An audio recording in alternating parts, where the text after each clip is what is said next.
Dobrý večer, vítajte v prvojúnovej paľbe. Dnes šokujúca reportáž o psychickom týraní bývalej manželky syna známeho trnavského gynekológa.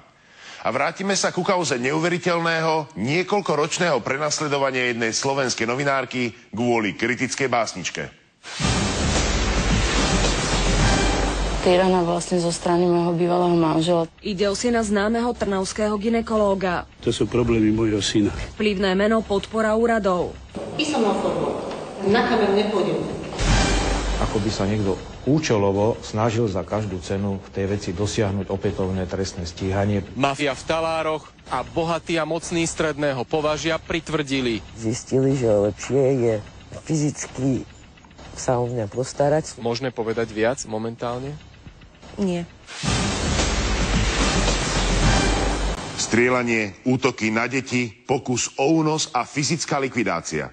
To nie je film z Chicaga 30. rokov, ale prípad slovenskej novinárky, ktorú justícia stále súdi za dve vety satirickej básničky, v ktorej sa našli bohatí a mocní stredného považia. Zrejme im prekážalo, že poukázala na špinavé kšefty. A ako keby toho nebolo dosť, reportér Ján Pasiar zistil, že novinárku súdia dvakrát za to isté a znova jej hrozí väzenie. Jana Teleky, pred 10 rokmi rešpektovaná novinárka stredného považia, nebojácne a odhodlane písala o prešľapoch a nečestných kšeftoch mocných.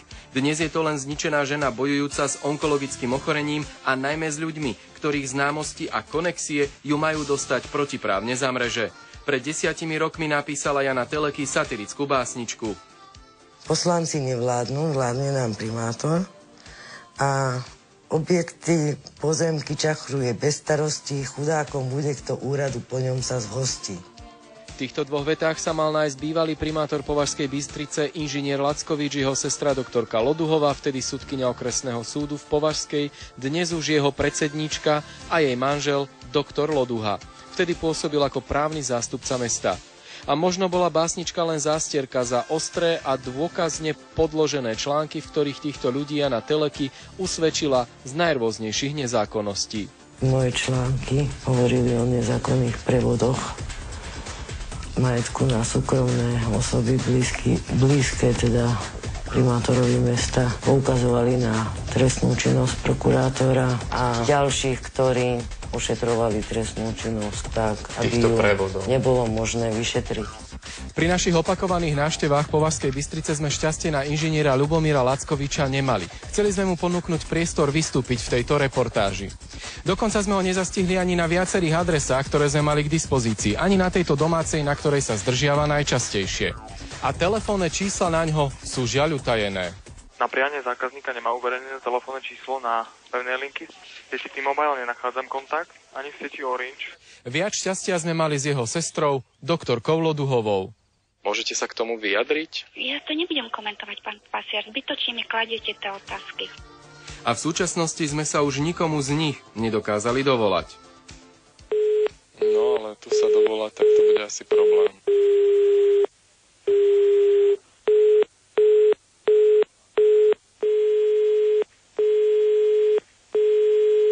Bývalý primátor mesta Považská Bystrica, inžinier Lackovič, mal toto mesto pripraviť o desiatky, ak nie stovky miliónov korún. Keď prehral Lackovič voľby, tak v podstate tam predal obchodný podiel, sa to rozdielilo pre bývalého poslanca Národnej rady Cingela, pre bývalého primátora Kenta a zostala, mesto má 20%, 3 hlasy, vždy štvrtí prehlasovali.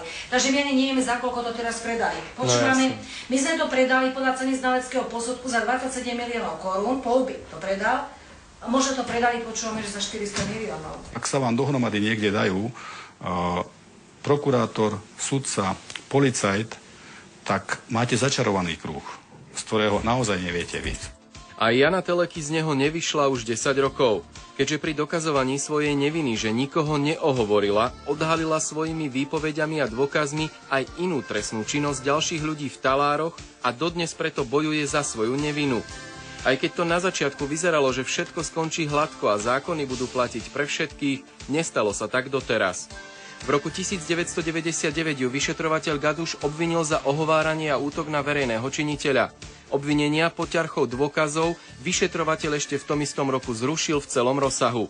Nik z trojice poškodených Hlackovič, Loduha, Loduhová ani dozorujúci prokurátor sa voči zrušeniu obvinenia neodvolali. Napriek tomu po pár mesiacoch Janu Teleky obvinili opäť. A za to isté.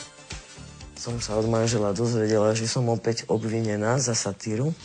Doktorka S., inak kamarátka doktorky Loduhovej, sa až prehnane a všetkými silami snažila Janu Teleky obviniť a najmä potrestať dvakrát za tú istú vec. Pokiaľ voči nejakej osobe bolo právoplatne zastavené trestné stíhanie pre ten istý skutok, už trestné stíhanie nie je možné. Bol daný pokyn okresnej prokuratúre v Trenčine, ktorá vec dozoruje, aby vo veci bolo opätovne znesené obvinenie Jane Teleky. Za takúto vec stíhať v dnešnej dobe ľudí sa mi zdá minimálne neštandardné. Trestné stíhanie konkrétnej osoby bolo právoplatne zastavené. A to je práve tá okolnosť, ktorá vylučuje, aby sa pre ten istý skutok viedlo opäť trestné stíhanie. Napriek tomu Janu Teleky v roku 2003 v rámci tohto druhého trestného stíhania, o ktorom ešte bude reč, odsúdili. Reálne jej hrozí väzenie. Čo na tom, že je to protiprávne? V každom prípade budem hľadať cestu, ako ešte tento prípad, ktorý je stále na súde otvorený, doriešiť takým spôsobom, ako bolo rozhodnuté zrejme, správne na samom počiatku, že sa jedná o priestupkovú záležitosť a vzhľadom na to, že už je tento priestupok dávno premlčaný, aby bola pani Teleky oslobodená. Po roku sme sa opäť vybrali na návštevu Jany Teleky. Jej kauza zaujala vtedy celé Slovensko. Čo myslíte? Má už svoj koniec? Vyriešili túto vec generálna prokuratúra tak, že to prvé trestné konanie nebolo. Neexistuje? Nie. A jednoducho teraz tvrdia, že prvé trestné konanie nebolo. To sa dá? Takáto buchla, aby sa stratila niekde na generálnej prokuratúre a povedali, že neexistuje? Ona sa nemusela ani stratiť. Ona je zažurnalizovaná v tom druhom konaní a jednoducho teraz tvrdia, že prvé trestné konanie nebolo. Získali sme nahrávku vyšetrovateľa Gaduša, z ktorej je zrejmé, že takýto spis sa stratiť nemôže. Ak by sa aj čosi našim prokurátorom stratilo, policajná evidencia nepustí. A v tej stále figuruje aj prvé trestné konanie voči Jane Teleky a takzvané stopiť a ani spochybniť sa nedá. K tomu neverím, že by to dokázal niekto stopiť. Spochybniť sa dá všetko, avšak evidencia policajného zboru existuje. Ak už nie fyzický spis, tak evidenčné knihy určite. Povedané inak, 380-stranový spis a prvé trestné konanie sa stratiť nemôže, aj keď si to pár bohatých a mocných vrátane tých v talároch želá. Tento postup je skutočne podivný, pretože ako by sa niekto účelovo snažil za každú cenu v tej veci dosiahnuť opätovné trestné stíhanie, prípadne postih. V tomto konaní rozhodovalo už takmer 20 sudcov a prokurátorov. Len za posledný rok pribudlo asi 6 prokurátorov, ktorí mohli rozhodnúť a povedať, že je vedené konanie v právoplatne ukončenej veci.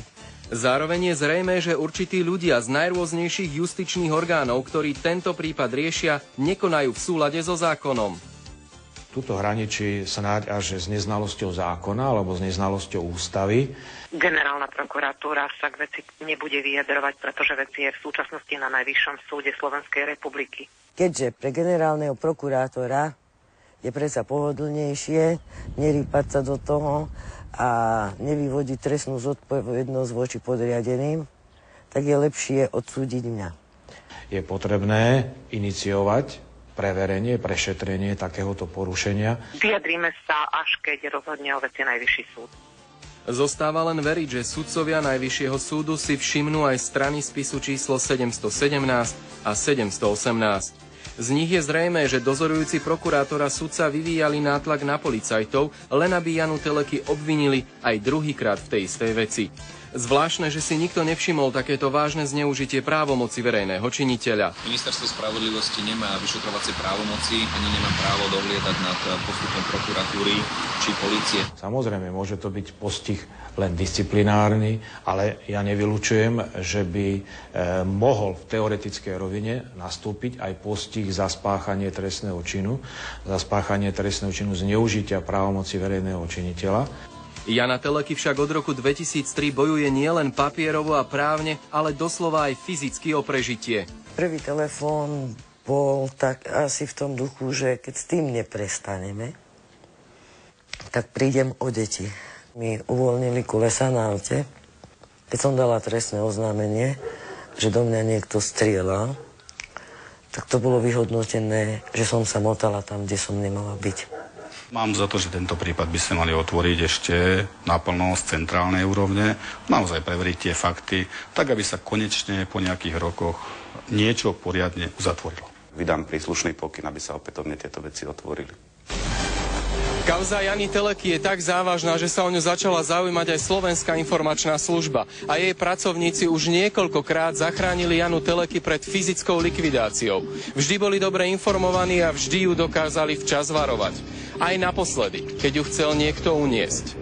Prežili sme vďaka doktorovi Spišiakovi a operatíve policajného prezidia. To boli ľudia, ktorí v tej prvej fáze zabezpečovali ochranu. Toto obdobie, kedy zistili, že lepšie je fyzicky sa o mňa postarať. Malo ísť o únos, ak som dobre informovaný? V januári, áno. O pokus o únos. Áno. A opäť v tom mali byť ľudia z Trenčína. Z prokuratúry? Jedine tí môžu mať záujem na mojej fyzickej likvidácii, nikto iný. Nie je možné odpovedať ani čiastkovo na tie moje otázky. Vyjadríme sa, až keď rozhodne o veci Najvyšší súd. Tieto záležitosti nejakým spôsobom sledujete, vyhodnocujete a riešite? To vám teraz neviem povedať do telefónu, ale keď mi pošlete mail, tak ja by som vám vedel potom odpovedať, že či áno alebo nie.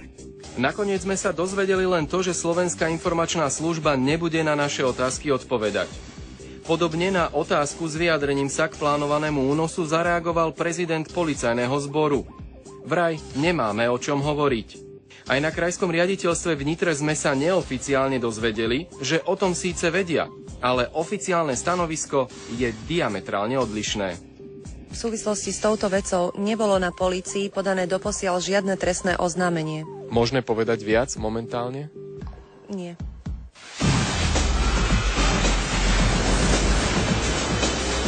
Ukazoval ti